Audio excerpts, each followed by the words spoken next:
Sir! Sir, sorry. Sobrang traffic eh. Pasensya na, late ako. Okay lang. Sana pala sinundo na lang kita. As if naman hindi magiging traffic pag sinundo niyo ako, sir. Hindi nga, pero at least pag sinundo kita, kung matraffic tayo, basta ka, kasama mo ko. Ay, nako. Nakita mo na pala yung menu nila dito? Baby back ribs, yun ang orderin natin. Sige, sir. 3,000? Eh, sir, mahal naman. Ano na lang, iba na lang. Soup na lang. Ito na lang, sir. Hindi. Order tayong baby back ribs. Waiter. Budget na namin ng pang isang linggo yun. Yun yung masarap dito eh. Dalawang baby back ribs.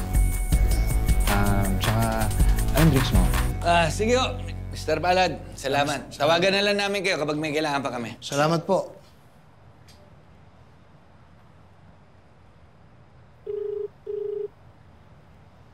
Ano, Bok?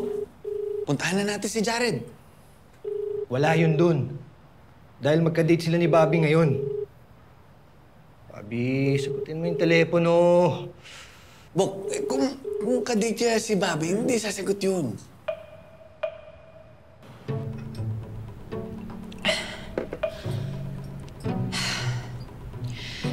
Jared, sorry Dediretsuhin na kita. Marami kasing nangyayari sa buhay ko ngayon eh. Medyo magulo pa. Tsaka, hindi mo pa rin ako ganun kakilala. Okay lang yun, gets ko na. Gusto mo pa rin si Tonyo? Uy, hindi Hindi. So, hindi mo gusto si Tonyo? Hindi sa ganun. Ano? Sige na nga. Sir, may aminin ako sa'yo. Sina Abdul. Tawagan mo sina Abdul.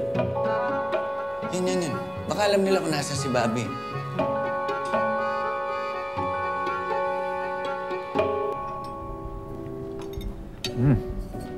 Sarap, di ba? Aba, dapat lang, sir. Kung di masarap to, dedemanda ko sila.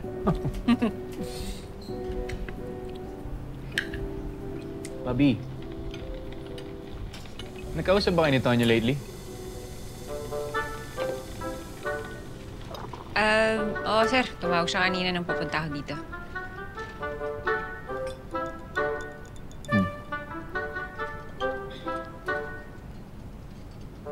Mahabang kwento yung tungkol kay Tonyo, sir.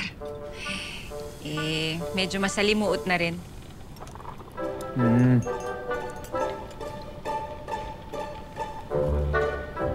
Pero hindi kami, sir.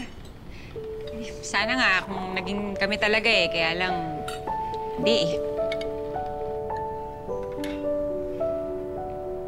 Actually, hindi naman ako interesado sa kwento niyo ni Tonyo.